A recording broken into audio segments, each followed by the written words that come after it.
When I was 12, 13 years old, right before I was 13, it was 12, my grandmother died on my mom's side. And that changed the way I viewed the world in a lot of ways.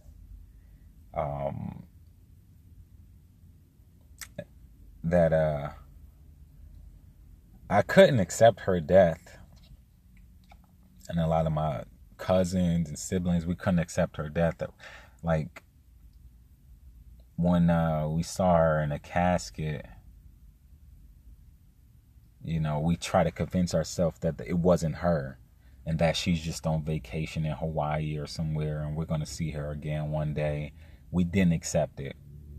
We denied it.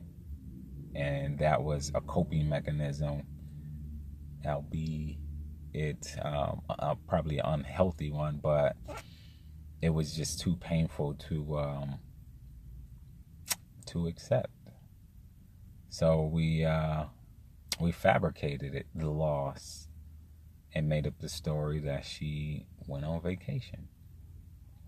And one day we would travel, go on vacation, and we would we'll see her again. I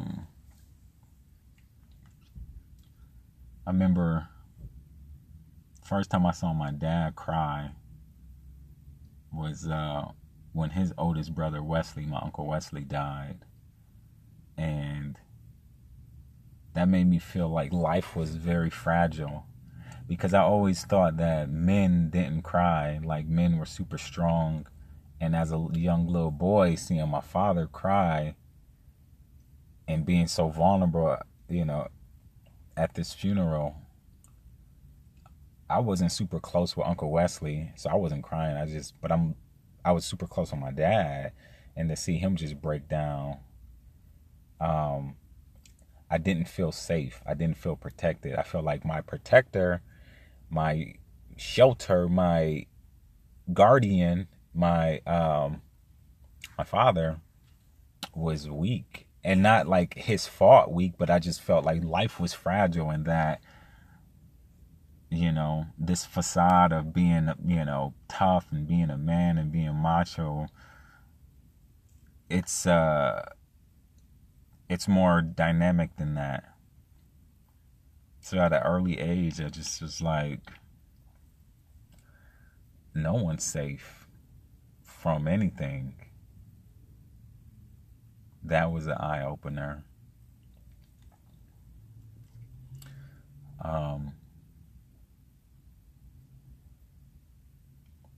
I remember that one thing that my family does, my mother's side, is we're hard-headed. In the sense that we don't really follow the crowd a whole lot.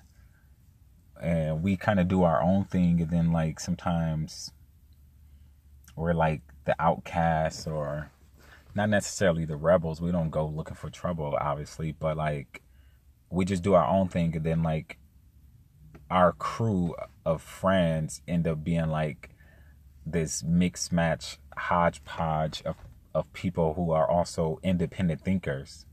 No one's the boss of the group. We're all just self thinkers, and we all just hang together. So we might have a nerd, you might have a jock, you might have a theater kid, you might have an athlete, you might have a musician, an artist, science, chess kid, and all time. It was a hodgepodge everywhere we went. We moved a whole lot. I've been, probably to well over a dozen different elementaries, 2 different middle schools, 5 different high schools. So it was like because it was poor, we moved like we were a military family. So it wasn't hard to have social interaction. We were kind of shy, but not shy, because people were like naturally drawn to us. Like, I think like some people, like, especially if they're shy, they want to feel a sense of belonging. I think our shyness wasn't really shyness. It was just kind of like we moved to a new place and we kind of just want to be left alone. We're tired of being poor. You know, every place we lived at is filled to the brim with rats and roaches. We go to sleep hungry, so we dream about food and we grind our teeth.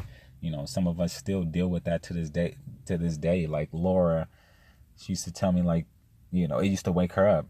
She was like, you grind your teeth, like you got to get like a mouth guard or something because I can't sleep. You grind your teeth all the time. So I had to get a mouth guard and do these other things to try to get control of that. But like we literally used to dream of food because we didn't have it. Like that's how poor we was. Like, so like we'll go to a new school because we moved or we got evicted or we're in a homeless shelter or we living out of a car or sleeping on a park bench, whatever. And it's just kind of like, leave me the fuck, you know, I'm going to school and I'm just kind of like, I just want to be by myself or whatever. But people would always come up. And I'm a nice person. We're all nice. We're all like peaceful people. We're not mad at them. You know, we kind of mad at our living situation or society or the world. And, you know, that people got to be poor and be struggling, you know. So someone come up to us wherever we're at a new school or a new setting or whatever,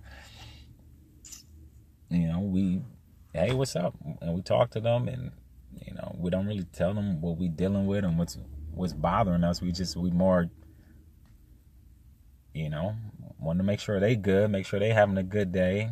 We ask them how they doing and then start laughing and joking and, you know, so I don't know. It's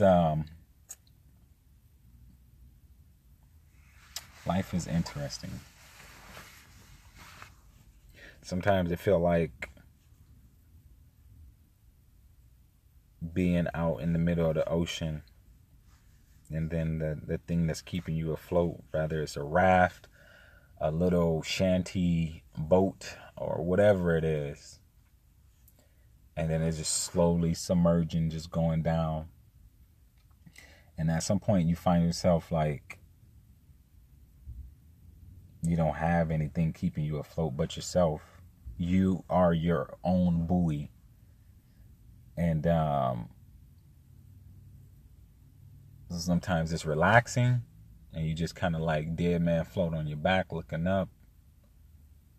And then other times you're like, all right, I'm kind of tired of the water. Let me get on some dry land. And you're just trying to like swim.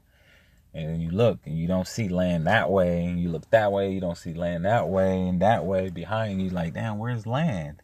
Then finally, when things are going right, you're like, fuck, it's to go a boat right there. Let me get, hey. And you ask for help. You're trying to get attention to that boat. Or you think, you know, you getting closer to land. You see land, like, oh, fuck, to go land. You know, finally a door opened up in your life. Finally, you get access and opportunity. And it's looking like, man, the grass is greener. I can see the green grass on that island. I'm getting up out of this water. And something happens. A wave comes.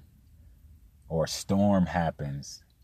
Or something, you know, life, naturally, things just happen. And then it tosses you up and you go under and you come back up. And when you so turned around, when you get your wits about, and your head is above water, you done lost sight of the land. You lost sight of where did that boat go that was just over there? Where did that green island go that I saw earlier? So now you're just waiting out there in this ocean, trying to find your way again.